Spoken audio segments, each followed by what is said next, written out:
Hi, this is Isabel from Bel Around the World, and you are listening to the Eat Blog Talk podcast. Hey, awesome food bloggers. Before we dig into this episode, I have a really quick favor to ask you. Go to your favorite podcast player, go to Eat Blog Talk, scroll down to the bottom where you see the ratings and review section. Leave Eat Blog Talk a 5-star rating if you love this podcast and leave a great review. This will only benefit this podcast. It adds value. And I so very much appreciate your efforts with this. Thank you so much for doing this. Okay, now on to the episode. Hey, food bloggers. Welcome to Eat Blog Talk, sponsored by RankIQ. I'm your host, Megan Porta, and you are listening to episode number 270. Today, I will be talking to Isabel from Bel Around the World, and she is going to talk us through how to grow traffic organically via SEO, as well as how to brainstorm and validate topics in your niche. Full-time travel blogger and SEO coach roaming the world at whim, Isabel Leong draws energy from being outdoors. An explorer at heart, the world is her playground. She is helping aspiring bloggers and brands get the most out of their online presence and financial freedom by ranking on Google faster with SEO and exposing millennial travelers to experiences beyond their imaginations. That is such an exciting bio. I love it, Isabel. And before we get started, do you like being called Isabel or do you prefer Bel? Yeah, Isabel is fine. Okay. Well, do you have a fun fact to share with all of us today? Yeah, so I have been traveling full-time since October 2020. I came back home to Singapore for a little bit, for 8 months during the pandemic. And then I decided to get out of there and get out into the world. And I've been on the road since then. Right now I'm in Cusco and I never had any plans to stay longer than a month. So I would never have thought of adopting a cat. But lo and behold, I have a pregnant kitty with me in my house right now. And yeah, just taking care of her when she came at a time when she was abandoned and she needed a place to a safe place. Yeah, be in a safe place to have a baby. So I'm really excited for her to give birth, hopefully in the coming week. Oh, that's exciting. How nice of you to take her in and kind of be her safe spot while she's getting ready for a big event, right? Yeah, it's been a joy, working from home and then traveling, doing day tours and still come home to her jumping around. That's so sweet. I love that. And I also love your traveling. I love that you have such an adventurous spirit and you're roaming around the world. And now that things are opening up a little bit more post-pandemic, are you finding it easier to get around? Well, I feel like it's been a little bit more complicated with the vaccination rolling out because more and more countries are making it mandatory to have a vaccine. And because I've been kind of moving from place to place, I haven't really had the opportunity to get one yet. And I've been able to get around to places with less restrictions like Mexico and Colombia and Costa Rica in the past. But now moving from place to place, usually they would either require you to have a vaccine or you are not allowed to visit Machu Picchu, for example. Right. I didn't think about that, but that definitely complicates things, doesn't it, for a lot of travelers? So yeah. Well, hopefully you can continue exploring, and I love that you are just doing this adventure. And thank you for being here. I'm excited to chat about SEO. It's a really huge topic for food bloggers. And in fact, some of our top rated, listened to episodes here at Eat Blog Talk are SEO themed. So this could potentially be one of those. Do you just want to talk to us about, I know you have a few case studies that you've put together that have some information about increasing traffic that I think could benefit my listeners. So why don't you just dig into those if you don't mind? Yeah, of course. So I'm a huge advocate. Maybe I can explain why I'm a huge advocate of SEO first. I've been blogging since 2015. I had this travel blog, Bel Around the World. And, as a beginner blogger, you're just trying to get traffic from any kind of source, like either Pinterest or social media or Google. And I've just found the most success with SEO because it gives me the greatest return with the least effort. And what I mean by that is like, as long as you write a SEO optimized post and it ranks on Google for the keywords that you're targeting for, you can get continuous traffic every year, even if you left it on its own, like without touching it, without any kinds of promotion. And so I started becoming more and more focused on SEO rather than different modes of social media promotion. And I found really great success with it. So one example, like this is one of the most recent examples that of a post that went viral just from me writing the article and posting it, publishing it on my blog, and leaving it on its own without any active form of social promotion whatsoever. So I first published this post somewhere in the middle of May 2021.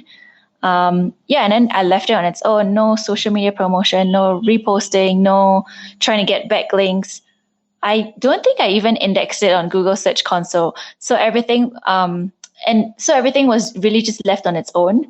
And then recently, as I went back to my Google Analytics to check on its traffic, I found that within 2, 3, 4 months, I started seeing this increase in traffic.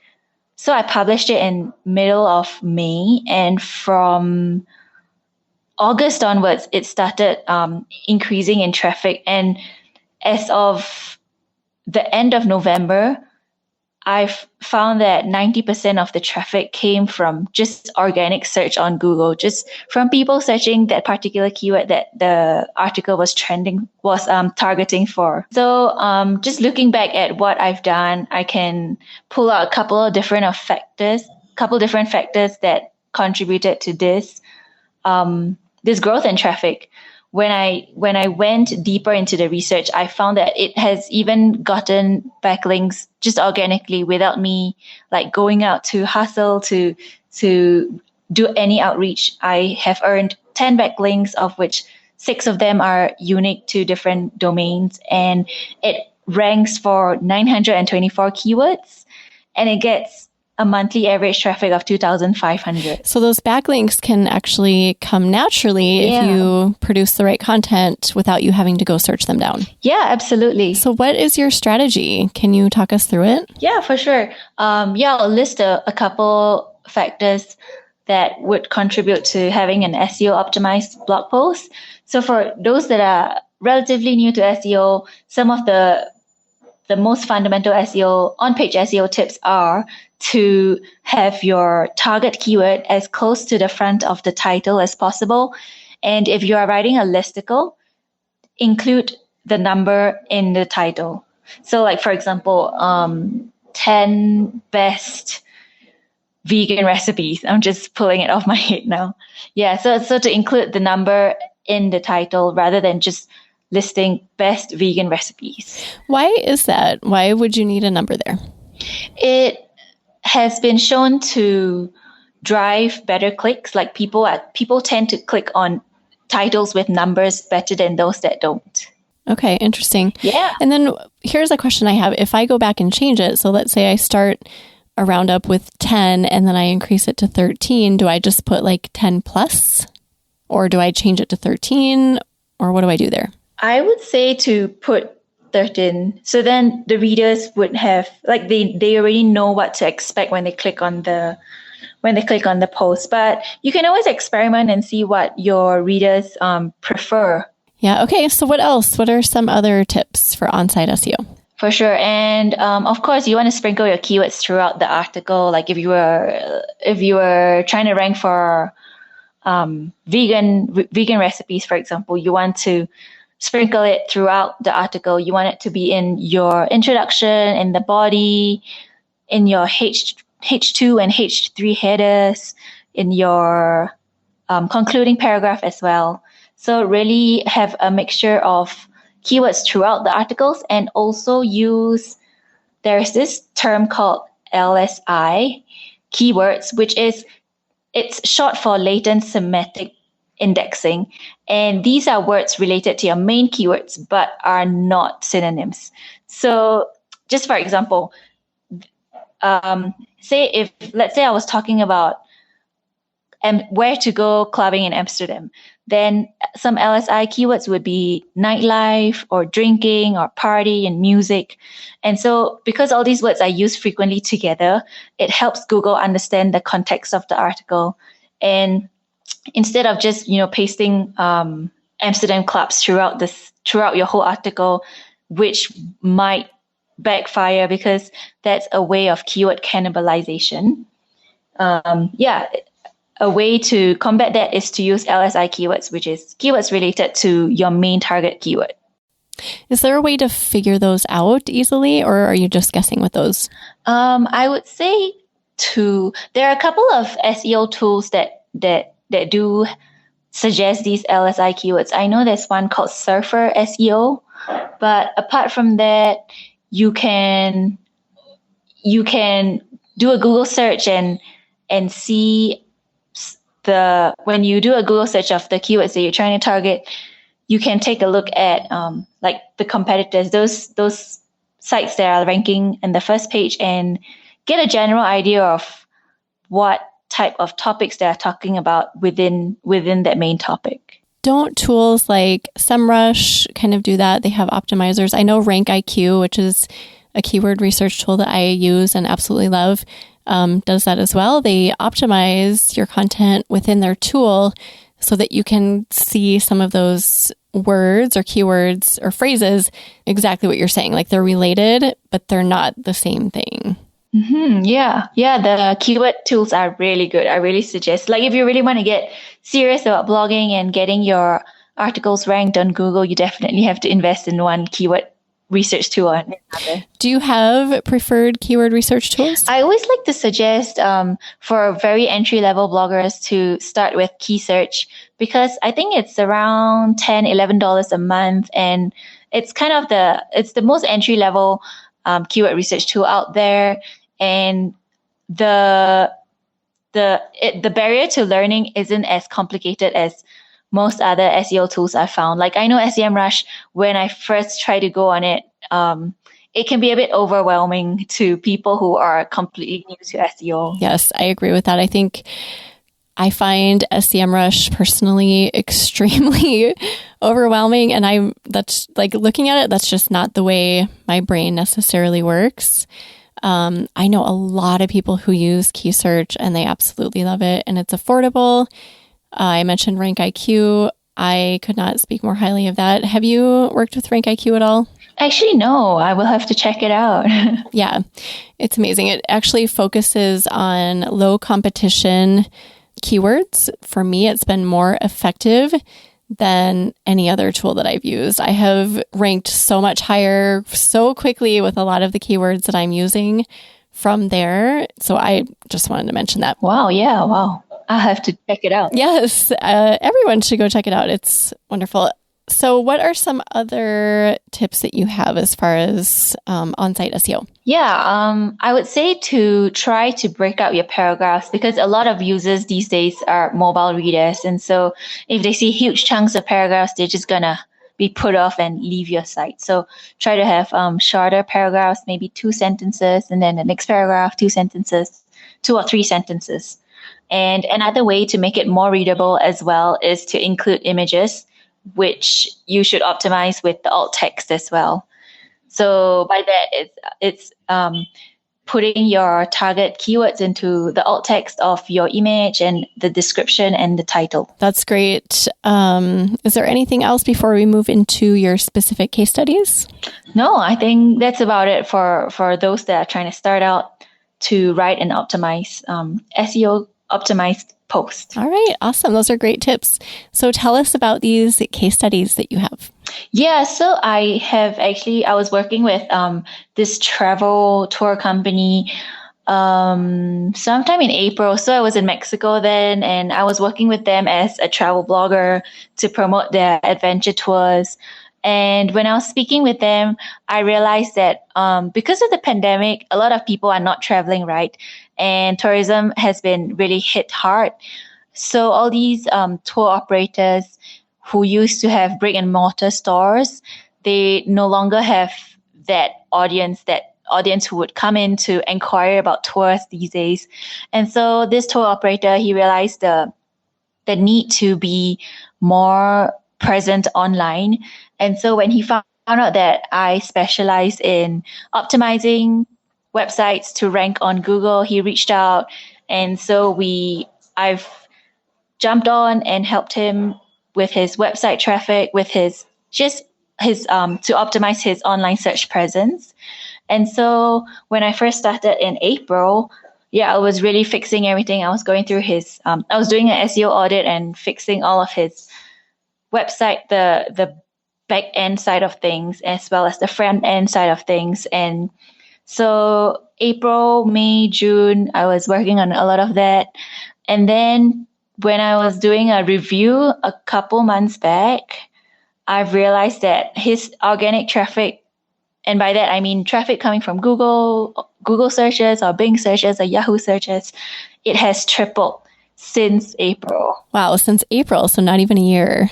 Yeah, no, it's been like maybe between 6 to 8 months. Do you have any details about that, like specific content or what you feel contributed to that the most? Yeah, for sure. So like I usually, for every client, I would go through a couple stages. The first stage is to do an SEO audit to make sure that the website runs smoothly.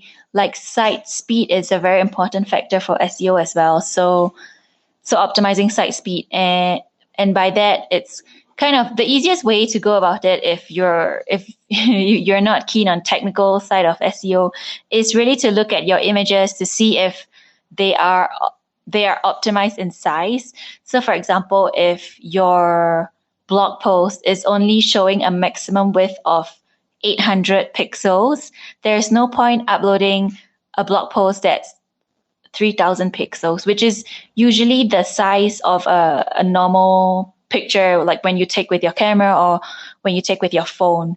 So whenever you try to upload pictures onto your blog post, make sure that it fits just enough the width of your blog post layout and not anything bigger than that, because then it's going to take up space. It's going to take up space within your blog server.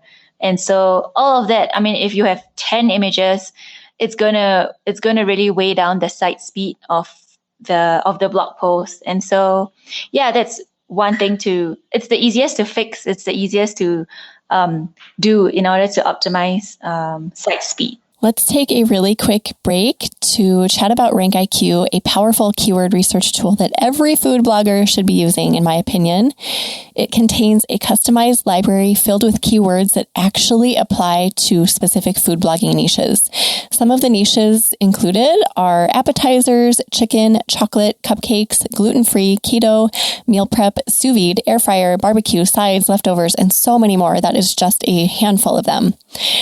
You go into the tool and you can select a niche within the keyword library and browse through a manageable database of keywords that are all low competition. One of my recent strategies is to select the sauces and condiments niche because I found great success with sauce recipes in recent months. And I sort by lowest competition to greatest competition. I pick some of those really low competition keywords so I can see what I will most easily be able to rank for. After that, I browse through the keyword phrases and I see what stands out to me, what will align the best within my own content. I select a few and I either use those keywords to redo old content that I have sitting in my archives, or I use them to create new posts. This has been a really effective strategy for me, and I've found an absolute ton of traffic over the past 10 months by doing this. If you are looking to up your game with keyword research and get ranked on the first or second page on Google, and even in some cases, I've been ranked very quickly on the first spot on page 1 on Google. No joke. Check out RankIQ. It is a really powerful tool worth considering in 2022. So I hope you find as much power in it as I have. Go to rankiq.com for more information, or you can check out the resources page at eblogtalk.com/resources to get your link to go over there as well. Okay, now let's get back to the episode. What else did that case study focus on? Yeah, and we also went into fixing broken pages, broken links, irrelevant information or outdated information, and also to optimize the meta description of each blog post or each page, things like that. So lots of little details. This has been my journey. I started blogging 11 years ago, so I did everything wrong in the beginning. So I've spent the last few years doing everything that you're talking about, but I have so many posts that it's like, oh gosh, just so overwhelming.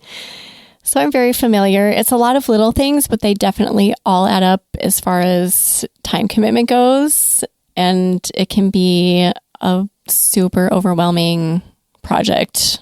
Yeah, for sure. That's why I always encourage usually maybe once every half a year, I would encourage people as well as my course students to take on this 5-day blog post re-optimizing challenge that I've created. It's completely free for them. And it takes away the overwhelm because it's broken down into 5 days. And so they kind of can tackle each problem, each audit issue day by day. Oh, I love that. Is that something we can share later, or did you want to share it here? Yeah, I think I can send you the link later on or in the show notes. Yeah, we can put it in the show notes for sure. I think that sounds really, really helpful. Did you have another case study you wanted to chat about? No, so I mean, just with this case study alone, there's a lot to be learned. Like doing an SEO audit is really important. Having to look at keywords to optimize, because in the beginning, they didn't know anything about SEO. They just knew that they ran all these tours. And so I really helped them to hone in on the keywords to focus on, because I know like some bloggers or some small business owners, when they first start out, they want to talk about everything. Like if you are in food, you would talk about everything related to food rather than honing in on maybe just slow cooker type of posts.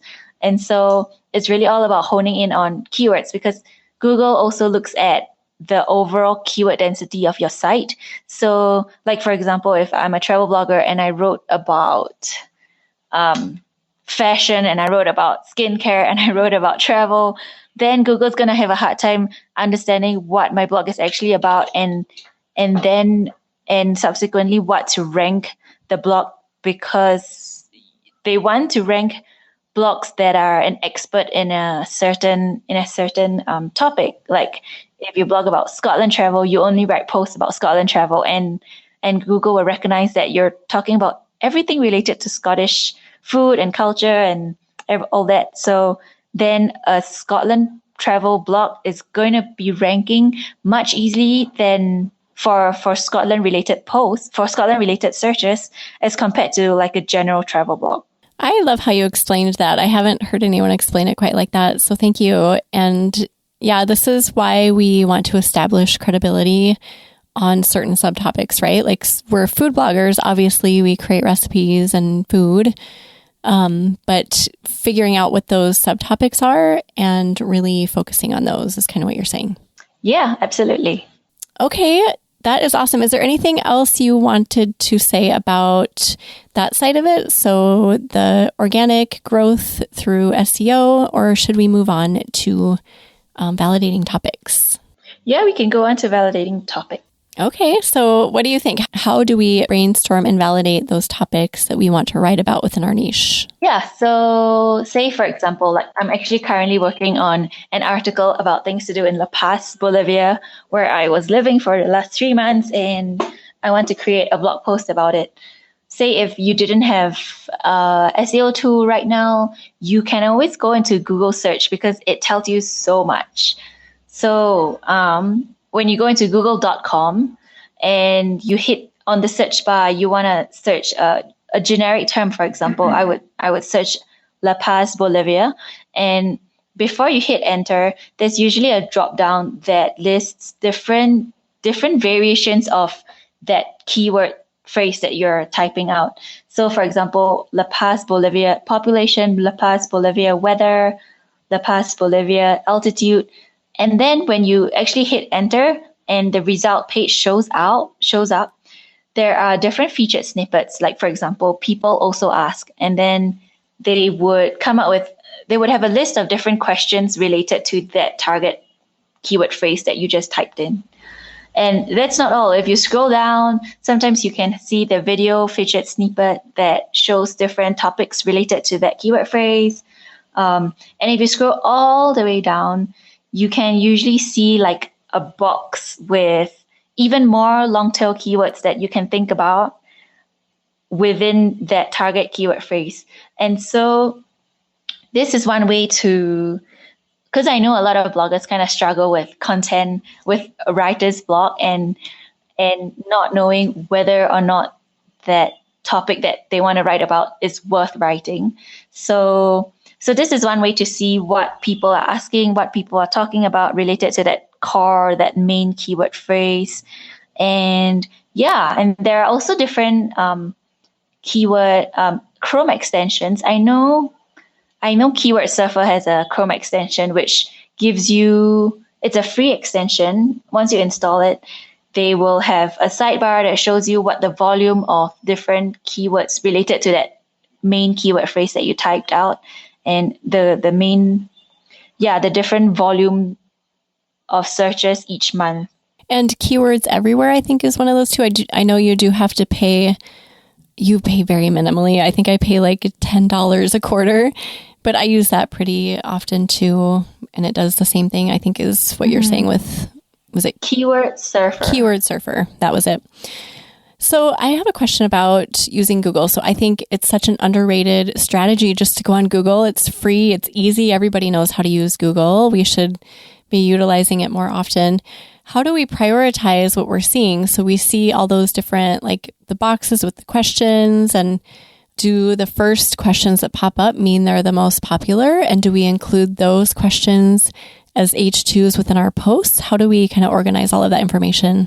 Yeah, so you want every blog post that you create to be as comprehensive and as all-encompassing as possible, because that's one of the main factors that Google looks at to decide if you should rank higher than others. And that's why I like to, even on top of doing keyword research in individual keyword research tools, I like to just type in the main keyword. Say, for example, I was looking for pad thai. If let's say I was writing about pad thai recipes, I would just key that into Google search and then scroll down. I would look at maybe the first 3 posts and see how they are structured, what kinds of questions they are answering, what kinds of topics they are writing about. And the people also ask featured snippet. It's really important to try to answer some of these questions, because these are questions that people are asking when researching about that pad thai recipe. So what is pad thai sauce made of? How is pad thai traditionally made? These questions, you would try to incorporate them into your blog post when writing it, because back to being a comprehensive resource, you want your blog post to try and answer as many questions that people have about that topic. So let's say you take the top 3 posts on Google for the keyword pad thai, and you kind of take note of what they're asking inside their posts, but you do want to be unique too, right? So you don't want to like copy and paste everything or use the exact same questions, I guess, within your blog post. So how do you differentiate yourself while still including all of that same information? Do you know what I mean? Yeah. Because some of the questions are rather generic or rather like commonly asked, I wouldn't say that you can't answer the same questions that those people are answering. It's just that you can have a unique take on how you write it out, as well as including some of your own personal experiences. Like you can talk about how you've been to Thailand and spoke to local cooks and tell the story of how pad thai was formed. And so, really just have your own unique take. Definitely be original. Definitely not plagiarize any of the blog posts that you're reading. So adding your voice and using your own questions, but just kind of taking note of the important pieces of those top posts. Yeah. Yeah. And then featured snippets. Do you have any insights about how to get your information inside those featured snippets? Yeah, I've had a couple of successes with that actually. So I found that posts, like some of my posts that rank on featured snippets are those that have proper structure.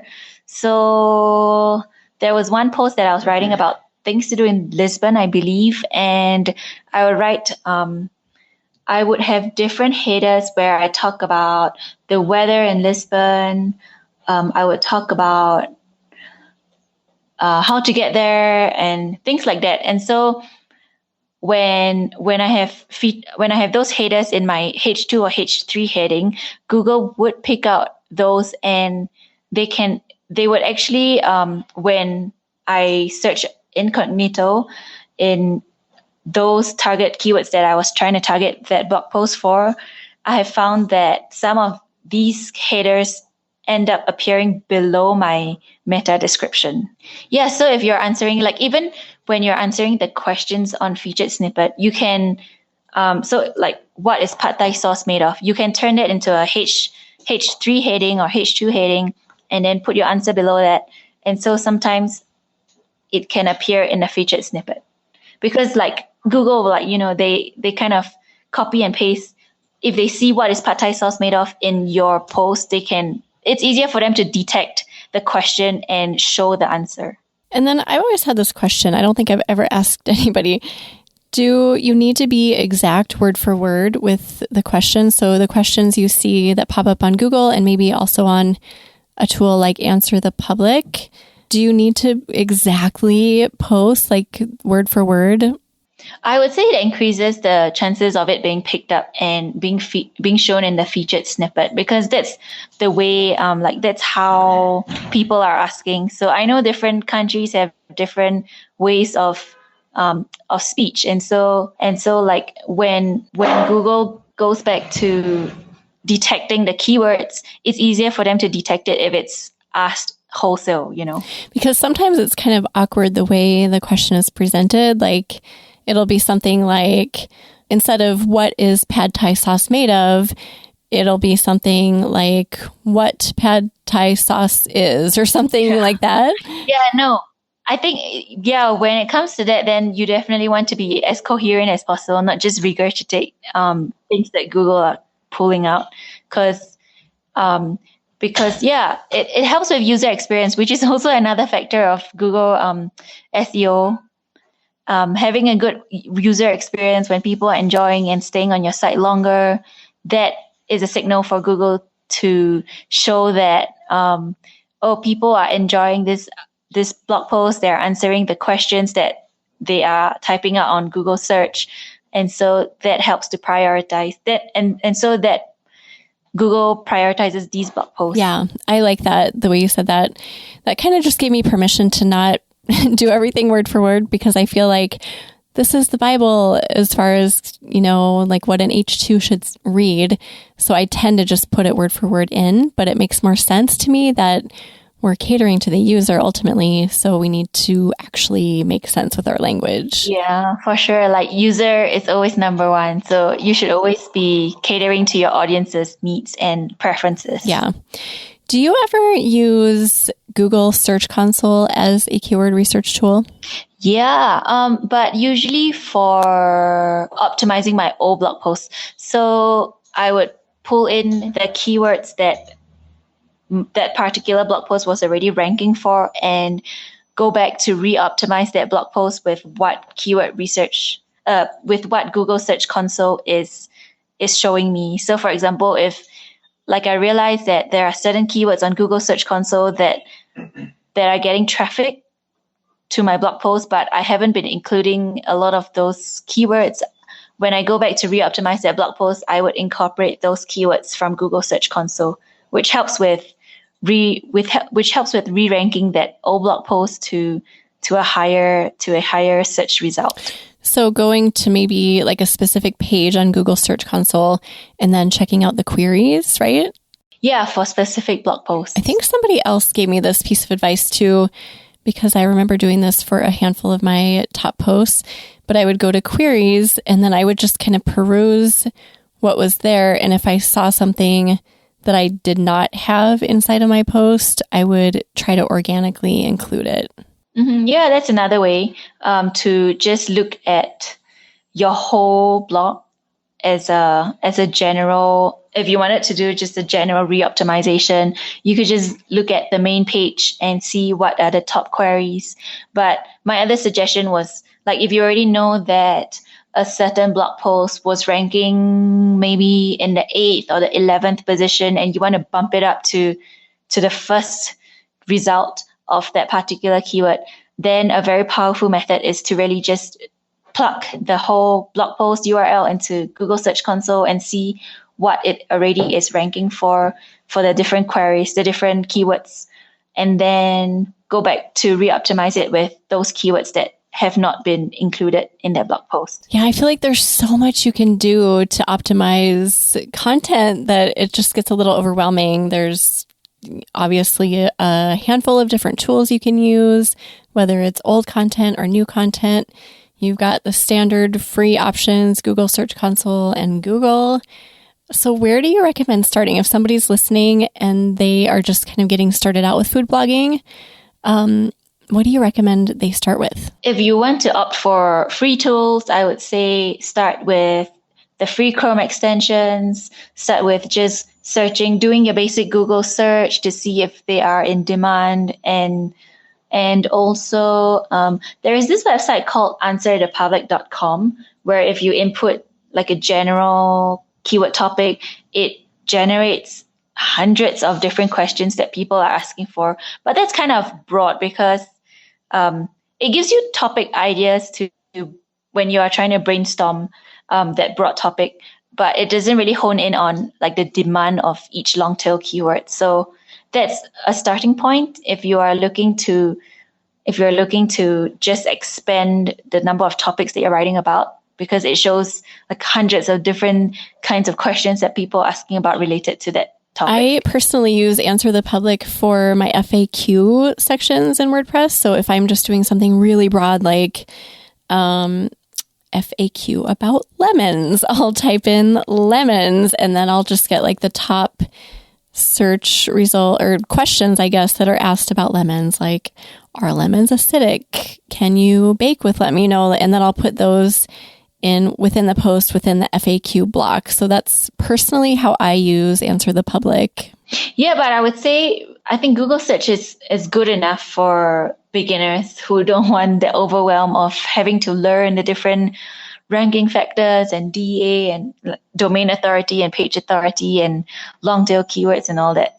Yeah, that's such a great point. It's free, it's easy, everyone knows how to use it already, so you can start there easily if you really want to dig into keyword research. Yeah, and the formula is always high demand but low competition.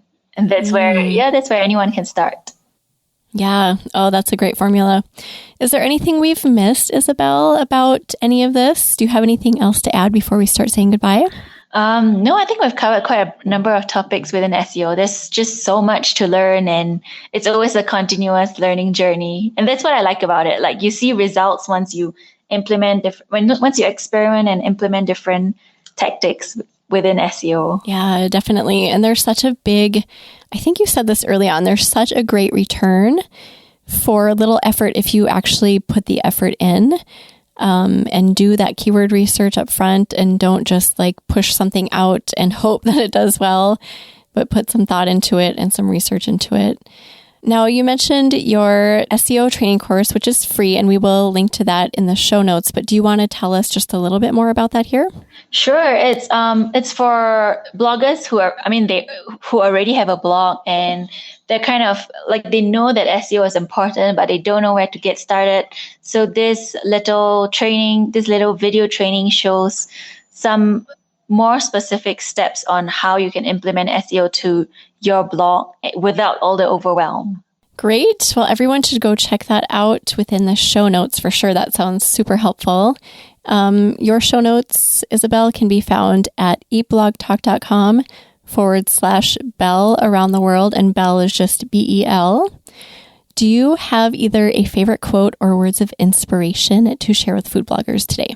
Yeah, I always like to say, just do it, because I know, like, through talking to different people who want to start a blog, who want to start living a more independent and travel, a more digital nomad life, they're always worried about, oh, what if I don't do this? What if I don't get this? What if, a lot of what ifs. But if you really want to make it, you should really just do it. Like just start a blog, just start writing, and everything else can come after. Simple yet so powerful. I love it. That's such a great way to end. Thank you so much for being here. It was really fun to talk to you, and I always love getting different perspectives on SEO from people who really are passionate about it. So all of us really appreciate your time today, Isabel. Thank you so much for having me. Yeah, it was so fun. So we've kind of talked about this a little bit, but will you tell everyone where they can find you online? Where's the best place to go? Website, social media, all of that. Yeah, sure. So my travel blog is Bel Around the World.com, and I write all about travel. I write about digital nomad, which is kind of the life that I'm embarking right now, as well as tips on solo traveling, food travel, and a little bit about blogging as well. If you want to find out, if you want to sign up for the free SEO course, it's belaroundtheworld.com/sign-up-SEO. Awesome. Are you on Instagram? Yes, I am. So if you go on, my handle is Bel Around the World. If you go on my main travel blog, you'll be able to find all of my social media handles on there as well. Great. I think I just found you. All right. Well, thank you again, Isabel, so much for joining me here today. And thank you for listening today, food bloggers. I will see you in the next episode. We're glad you could join us on this episode of Eat Blog Talk. For more resources based on today's discussion, as well as show notes and an opportunity to be on a future episode of the show, be sure to head to eatblogtalk.com. If you feel that hunger for information, we'll be here to feed you on Eat Blog Talk.